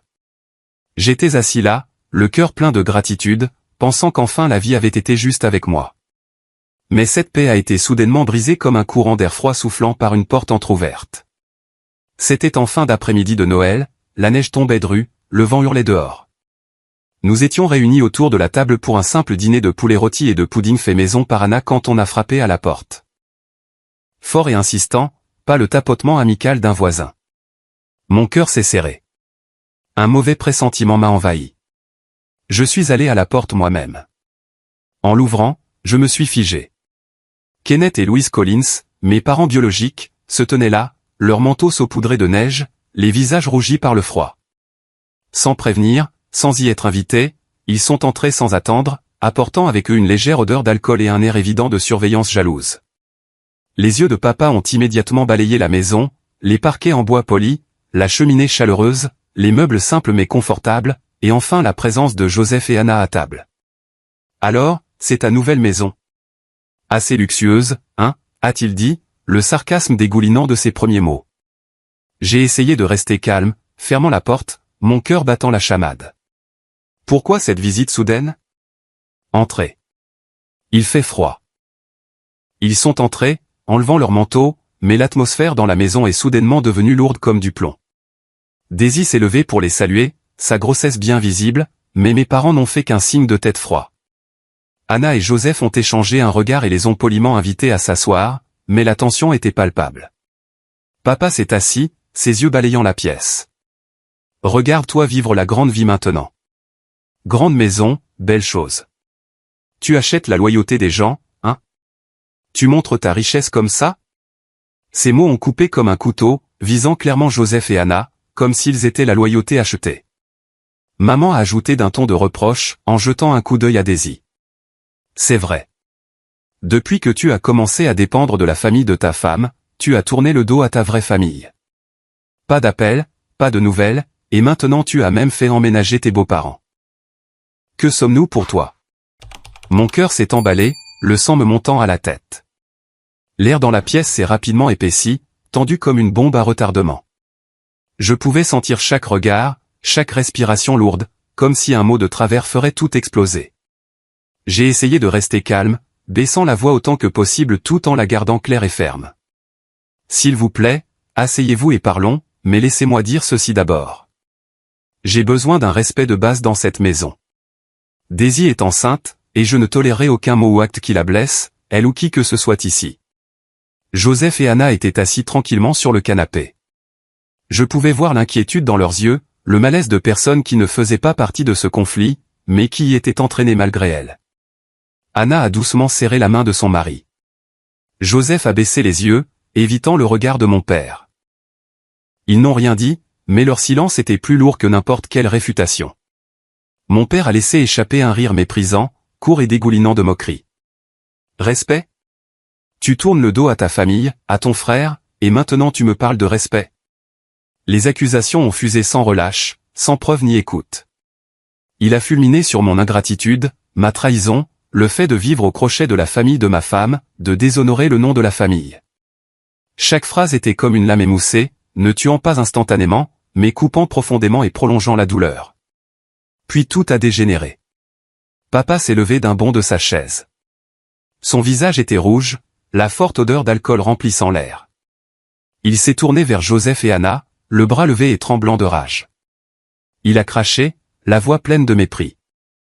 Et vous deux, vous pensez qu'hypothéquer votre ferme et jeter de l'argent par les fenêtres vous achète le fils de quelqu'un d'autre? Je suis son vrai parent. La pièce a semblé perdre tout son air à cet instant. Joseph est devenu pâle, les lèvres serrées. Anna a couvert sa bouche, les yeux rouges de douleur et d'indignation. Daisy s'est instinctivement interposée devant moi, se protégeant comme une barrière, les mains sur son ventre, la voix tremblante mais claire. S'il vous plaît, arrêtez. C'est notre maison. N'insultez pas mes parents. C'en était assez pour enflammer complètement la rage de mon père. Il s'est précipité vers la table, balançant son bras et brisant les décorations de Noël. La couronne est tombée au sol. Les ornements en papier se sont brisés. Les tasses de chocolat chaud ont été renversées. Du liquide sombre s'est répandu sur le bois. Les bruits aigus de bris ont résonné. L'odeur de cacao mêlée à celle de l'alcool a plongé la maison dans le chaos. Daisy a reculé de peur, trébuchant en arrière. Elle a failli tomber, serrant fermement son ventre, le visage pâle de terreur. Ce moment est devenu la limite finale pour moi. Je me suis avancé, bloquant complètement Daisy et Joseph. Ma voix est tombée, basse, froide et résolue. Assez. Sortez de ma maison. Maintenant. Papa a continué à crier derrière, mais je n'entendais plus clairement les mots. Je ne sentais que le chaos qui se propageait et ma responsabilité de protéger ceux qui étaient derrière moi. Si vous ne partez pas, ai-je poursuivi en sortant mon téléphone, j'appellerai la police. Cette fois, papa m'a regardé longuement. Ses yeux injectés de sang, n'étaient plus ceux d'un père, mais de quelqu'un complètement hors de contrôle. Il s'est retourné, entraînant maman vers la porte, lançant une dernière remarque amère. Tu n'es plus mon fils. La porte a claqué dans la nuit glaciale de Noël. Dehors, la neige tombait drue, le vent hurlant en rafales comme des lamentations.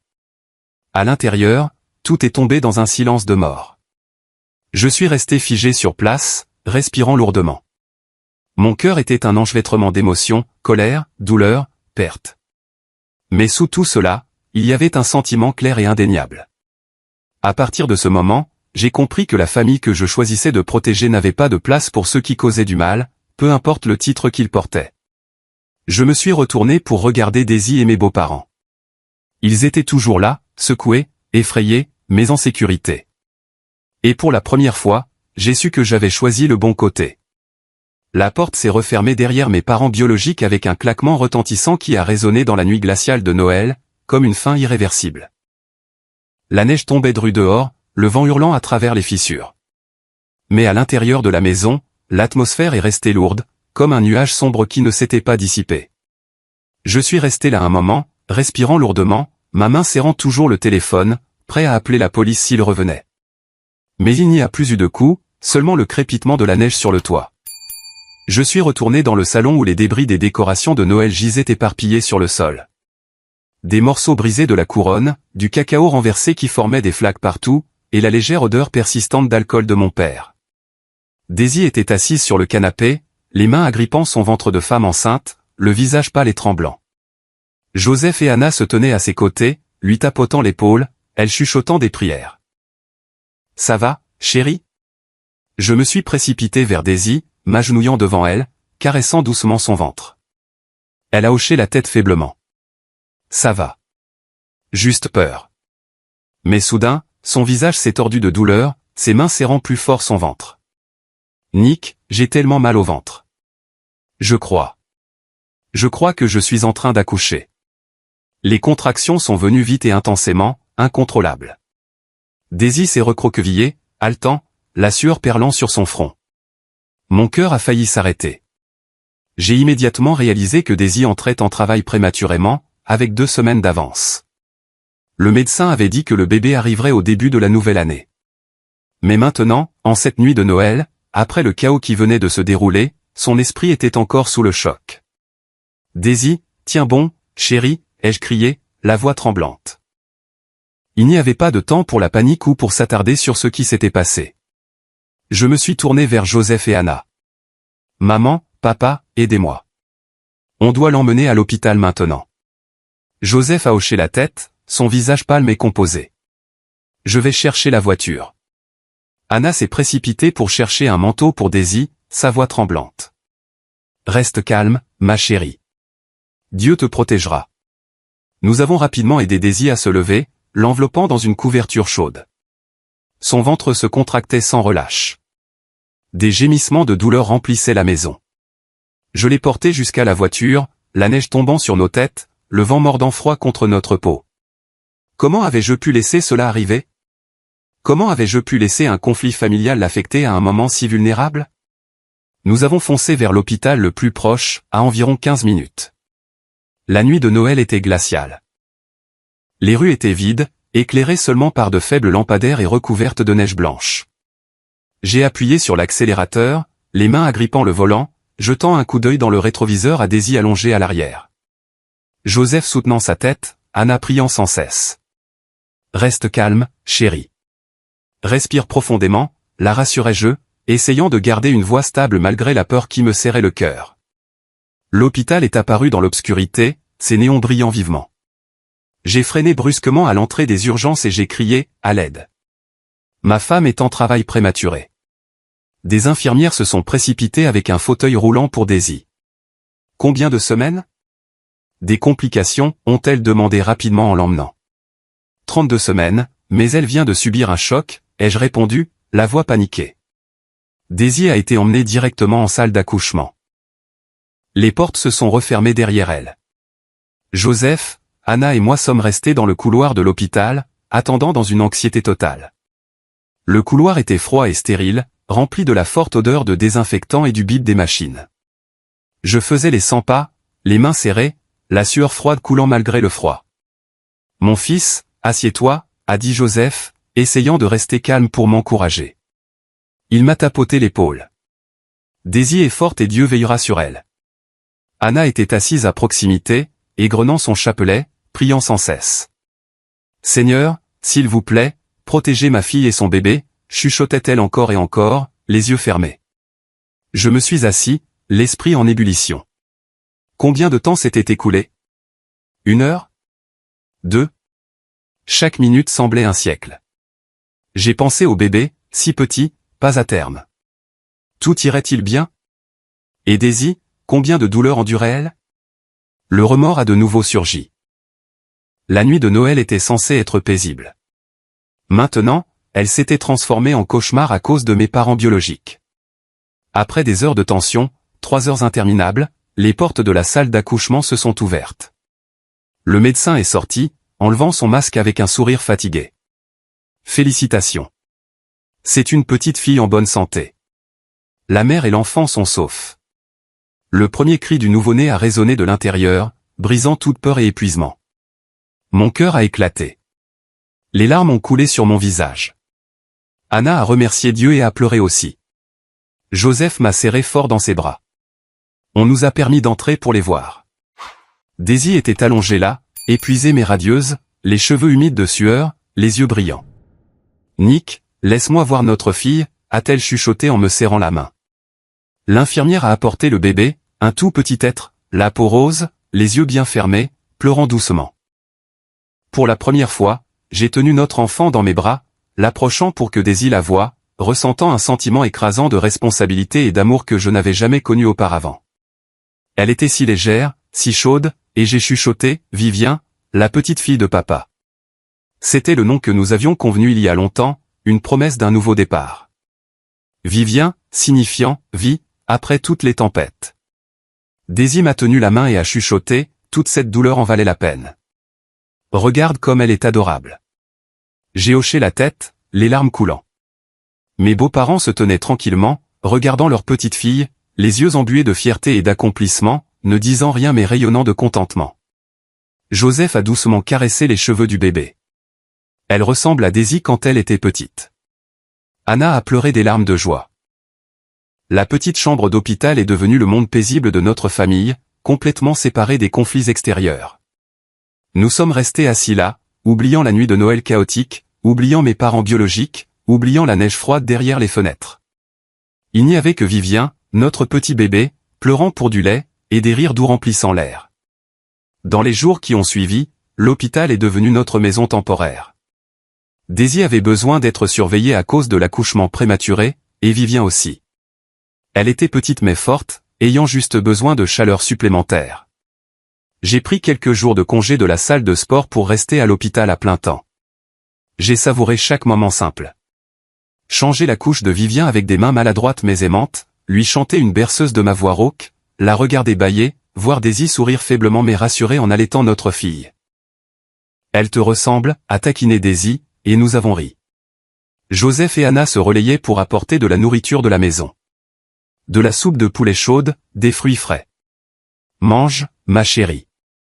Reprends des forces, disait Anna, ses yeux brillants de bonheur. Ces moments étaient comme un médicament guérisseur, effaçant les souvenirs de la dispute. J'ai pensé à l'avenir, rentrer à la maison avec Vivien, lui apprendre à marcher, la regarder sourire. Je croyais que les plus grandes tempêtes étaient passées, que désormais notre petite famille ne connaîtrait que la paix. Fini les parents biologiques, fini le drame, juste de l'amour pur. À ce moment-là, je n'avais aucune idée que ce rare sentiment de plénitude n'était qu'une brève accalmie. Je pensais avoir enfin protégé ma famille, mis tout en ordre. Mais cette paix était plus fragile que je ne l'imaginais. Juste au moment où je me suis permis de pousser un soupir de soulagement, une grave crise attendait tranquillement, prête à frapper ma vie à tout moment. Les premières semaines avec Vivien se sont déroulées comme un doux rêve, entrecoupées de nuits blanches et d'une joie sans fin. Notre petite fille, avec ses grands yeux ronds et ses larges sourires quand elle était pleine de lait, était devenue le centre de notre monde. Daisy s'est rapidement remise de l'accouchement prématuré, bien qu'elle soit encore fatiguée des nuits où Vivien pleurait pour être nourrie. J'ai pris quelques jours de plus de congé de la salle de sport, déléguant à mon entraîneur de confiance pour consacrer tout mon temps à la famille. Chaque matin, je me réveillais tôt, préparais le lait de Vivien et la regardais gazouiller dans le berceau en bois que Joseph avait fabriqué à la main.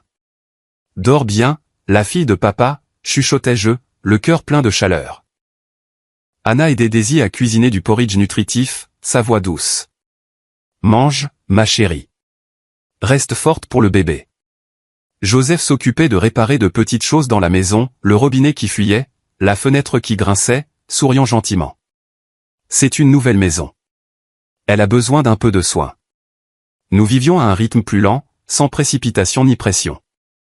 La maison en périphérie de Dover était vraiment devenue notre foyer, avec son jardin verdoyant et le lac scintillant sous le soleil de printemps.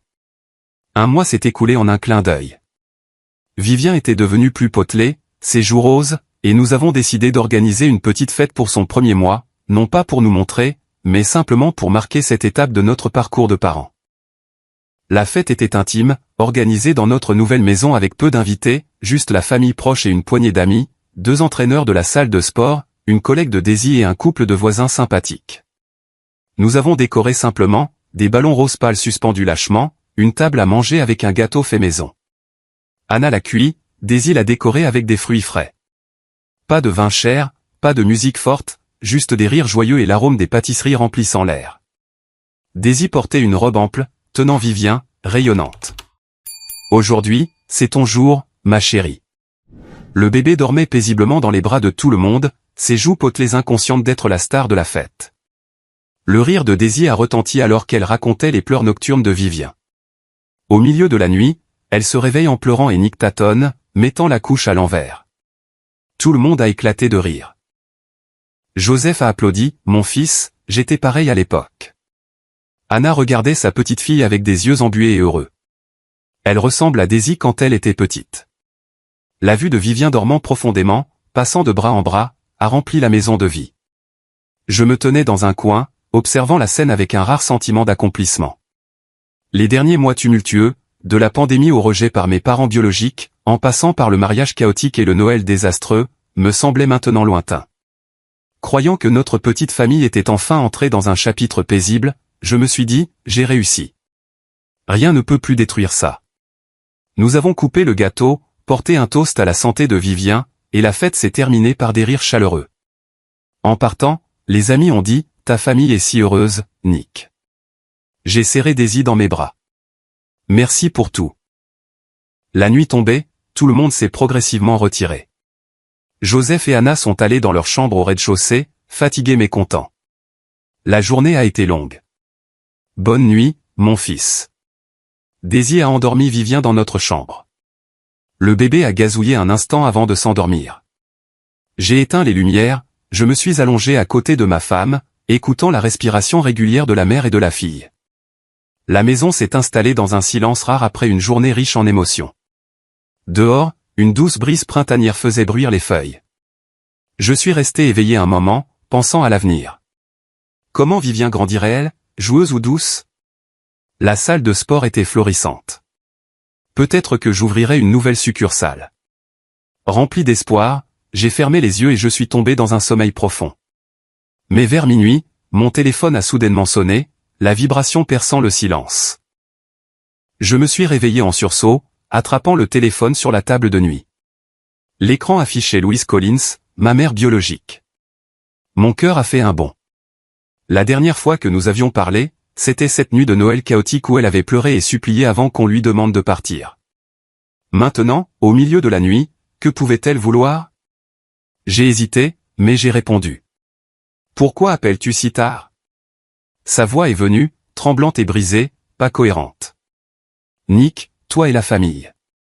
Soyez prudents. Sortez de la maison maintenant. Il n'y a pas de temps. Ces mots étaient hésitants, paniqués, mêlés à une respiration lourde. Maman, qu'est-ce qui se passe? Pourquoi devons-nous partir?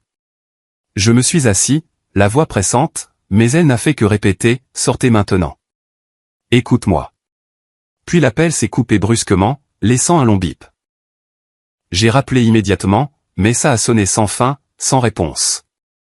Un malaise indescriptible m'a envahi comme une ombre enveloppant tout. Ma mère nous avertissant. Quel danger? J'ai secoué Daisy. Réveille-toi, chérie. Quelque chose d'étrange se passe. Mais avant qu'elle ne puisse se réveiller complètement, quelques secondes plus tard, j'ai senti une odeur âcre et étrange. Une fumée âcre et brûlante se propageant depuis le rez-de-chaussée. Mon cœur battait la chamade. L'adrénaline a monté. Je me suis précipité dans le couloir et j'ai regardé en bas des escaliers. De la fumée montait de l'étage inférieur, épaisse et noire. J'ai crié, au feu, ma voix résonnant. Pas le temps de penser à l'appel de ma mère ou à la raison de l'apparition de la fumée. Je me suis précipité dans la chambre pour réveiller Daisy, qui tenait Vivien. Réveille-toi. Vite. On doit sortir. La maison est en feu. Daisy s'est réveillée en sursaut, les yeux écarquillés de panique. Elle a serré le bébé pendant que je courais vers la chambre de Joseph et Anna, frappant à la porte. Maman, papa, réveillez-vous. La maison est en feu. Joseph s'est levé d'un bond, le visage cendré. Anna tremblait en enfilant un manteau. J'ai ordonné à tout le monde de sortir immédiatement par la sortie de secours arrière, la sortie de secours que j'avais conçue en achetant la maison pour des situations comme celle-ci. Suivez-moi par l'arrière. Une épaisse fumée a rapidement rempli les couloirs, nous piquant les yeux et nous faisant tousser violemment. L'alarme incendie a retenti de manière perçante dans la nuit, stridente comme un glas. J'ai pris Vivien des bras de Daisy, la couvrant d'une couverture, le bébé pleurant sous le choc. Soutenant Daisy, qui était encore faible de l'accouchement, tout en pressant Joseph et Anna d'avancer aussi vite que possible. « Dépêche-toi, papa. Ne regarde pas en arrière. » Nous avons couru dans le couloir arrière, une épaisse fumée noire s'échappant derrière nous. Joseph toussait sèchement. Anna lui serrait la main. « Tenez bon » a crié Daisy. « Est-ce que notre bébé va bien ?» J'ai rassuré ma femme. Elle a juste peur. On va s'en sortir. Toute la famille s'est échappée saine et sauve de justesse par la porte arrière menant au jardin, debout, frissonnant dans la nuit froide, les restes de neige de Noël nous engourdissant les pieds. Nous avons regardé en arrière. Des flammes s'élevaient férocement de l'étage inférieur, dévorant la maison qui venait d'être remplie de rire. Le feu rugissait, rouge, une épaisse fumée noire s'échappant dans le ciel, des explosions de bruit de craquement provenant des meubles en feu. Daisy a serré Vivien fort dans ses bras, en larmes. Joseph et Anna se tenaient figés, stupéfaits, ne comprenant pas encore ce qui se passait. Notre maison, réduite en cendres, a chuchoté Anna, la main sur la bouche. Je suis resté immobile, l'appel téléphonique de ma mère résonnant dans mon esprit comme un avertissement tardif. Que savait-elle? Pourquoi avait-elle appelé au bon moment? Mais ce n'était pas le moment de réfléchir. J'ai appelé les pompiers. Allô? Notre maison est en feu. L'adresse. Des sirènes ont retenti au loin. Dans la lumière rougeoyante se reflétant sur le visage de notre petite fille, Vivien pleurant, les joues rouges, j'ai réalisé que ce que je venais de perdre n'était pas seulement la maison, mais le fragile sentiment de sécurité que je pensais avoir enfin obtenu. Nous étions là, dans le jardin, sur une fine couche de neige persistante de l'hiver. Le vent froid mordant notre peau, regardant notre maison, le symbole de notre nouveau départ, consumé par les flammes. J'ai serré Daisy contre moi et j'ai chuchoté, « C'est bon, chérie. Tant qu'on est en sécurité, c'est tout ce qui compte. » Mais à l'intérieur, mon esprit était en ébullition. L'appel téléphonique de ma mère biologique résonnait encore. Elle nous avait prévenus. Mais pourquoi? Que savait-elle? Était-ce un accident ou un acte délibéré? L'anxiété a déferlé comme une vague. Et je savais que cette nuit n'était que le début d'un autre cauchemar. La scène de l'incendie a été bouclée cette nuit-là même. Les pompiers sont arrivés rapidement, projetant des jets d'eau blanc pour éteindre le brasier. Leurs cris résonnaient dans l'air de minuit. Ils ont maîtrisé le feu à temps pour que la maison ne s'effondre pas entièrement, mais les dégâts étaient graves dans le garage et le couloir arrière où l'incendie avait commencé. La machinerie et les objets dans le garage étaient calcinés, les murs noircis par la suie, l'odeur âcre de la fumée imprégnant tout. La police a bouclé la zone, les flashs des appareils photo crépitant alors qu'ils documentaient la scène. Un enquêteur, un homme d'âge moyen, grand et mince avec des yeux vifs, s'est approché de nous immédiatement. « Monsieur Collins, nous avons besoin d'une déclaration préliminaire. » Je lui ai tout raconté. La fête du 1er mois, l'étrange appel de ma mère, l'odeur de brûlé, puis la fumée. Il a pris des notes, la voix grave.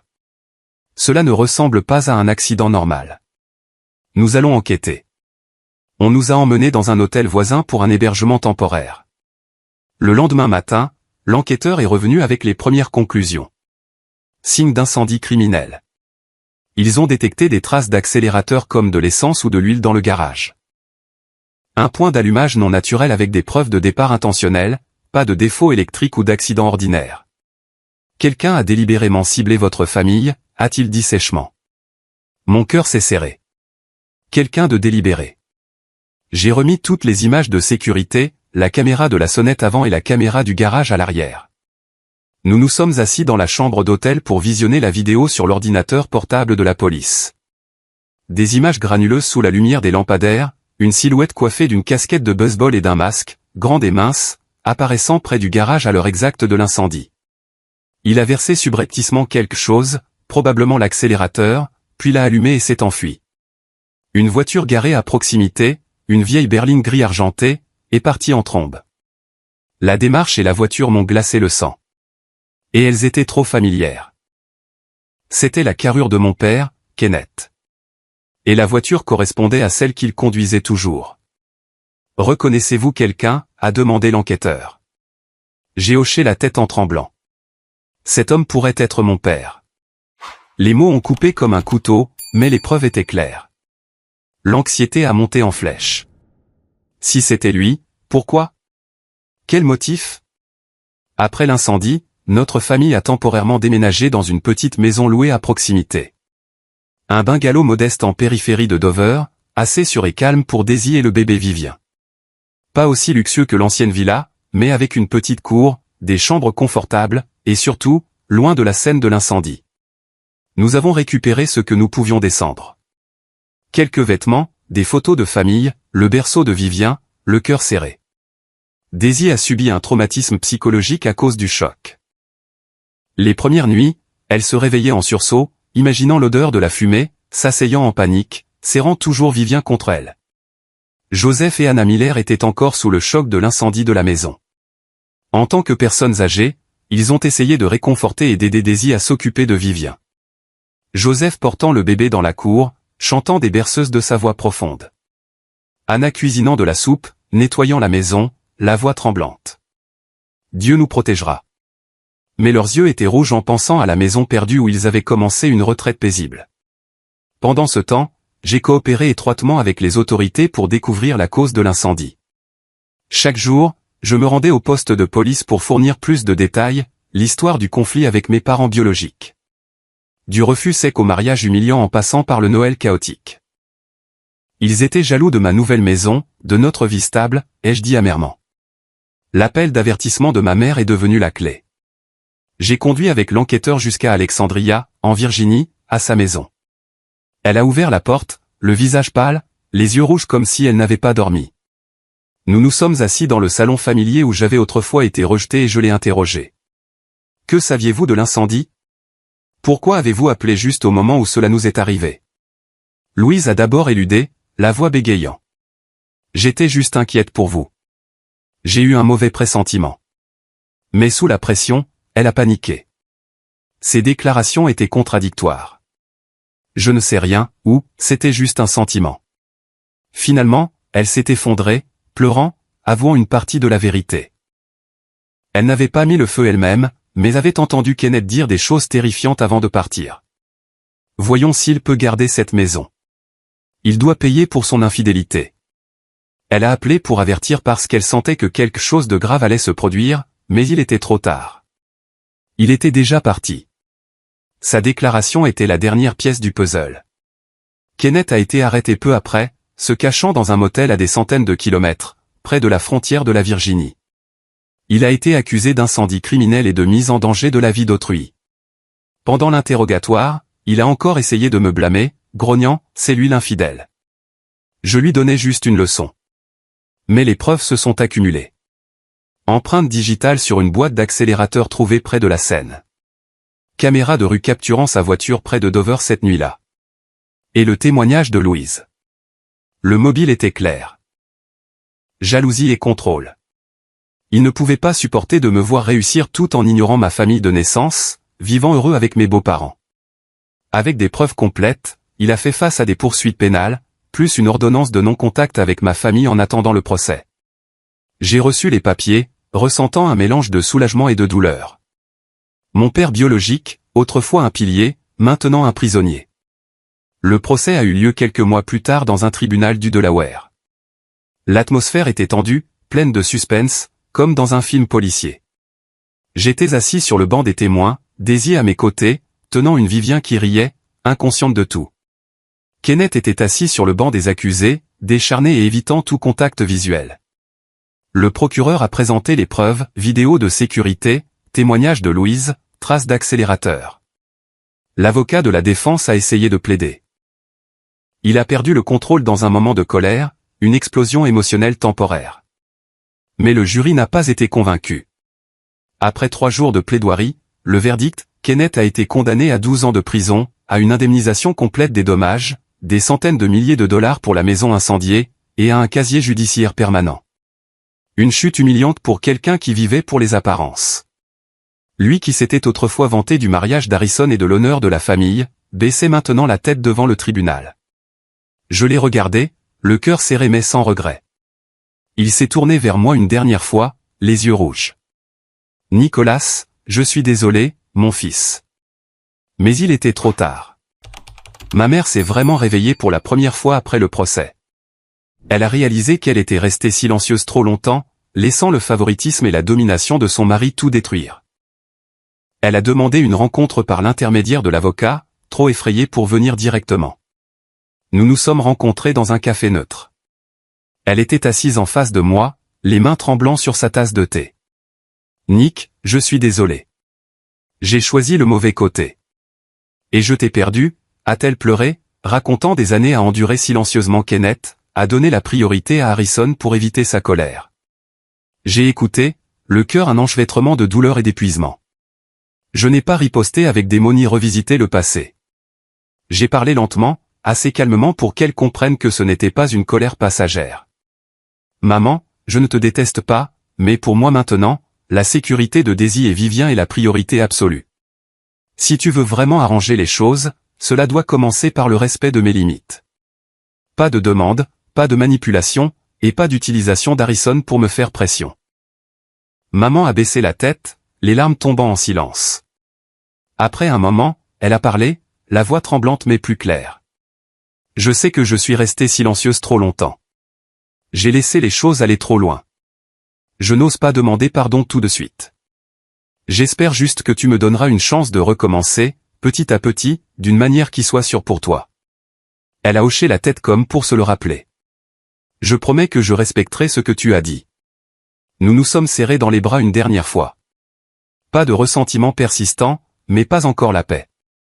Je savais que la blessure était trop profonde pour guérir immédiatement, mais au moins, pour la première fois, elle avait cessé de saigner. Un après-midi d'automne, alors que nous avions réemménagé dans notre maison reconstruite, identique à l'ancienne, mais plus solide avec une sécurité renforcée, nous nous tenions dans le jardin. J'ai regardé Vivien, qui rampait maintenant, souriant largement en poursuivant une balle. Daisy était assise à proximité, la main sur son ventre. Nous attendions notre deuxième enfant. Joseph et Anna souriaient gentiment, les deux grands-parents chantant des berceuses à Vivien. J'ai regardé ma petite famille et mes beaux-parents, ceux qui m'avaient soutenu depuis le point le plus bas, du près de 50 000 $ à la nuit de l'incendie, et j'ai compris que le sang ne signifie pas automatiquement l'amour. La vraie famille, c'est la présence dans les difficultés, pas les exigences dans le succès. J'ai réalisé que l'argent peut sauver une entreprise de la faillite, mais il ne peut pas sauver une famille à lui seul. La seule chose qui le peut, ce sont les limites. Lorsque les limites sont clairement établies, les gens savent ce qui est permis et ce qu'ils ne peuvent pas franchir. Sans limite, les liens familiaux se transforment facilement en un mal prolongé. J'ai aussi appris que la piété filiale n'est pas une endurance inconditionnelle. L'amour ne signifie pas permettre aux autres de contrôler, d'imposer ou de vous blesser au nom de la famille. Lorsque le sacrifice ne va que dans un sens, ce n'est plus de la dévotion. C'est de l'érosion. Et surtout, lorsque quelqu'un menace ma sécurité et celle de ma famille, le pardon n'est plus seulement émotionnel. Le pardon n'inclut pas de leur donner une autre chance de faire la même chose. Certaines portes, une fois fermées, servent à protéger ceux qui sont derrière, et je n'ai aucun regret de les avoir fermées.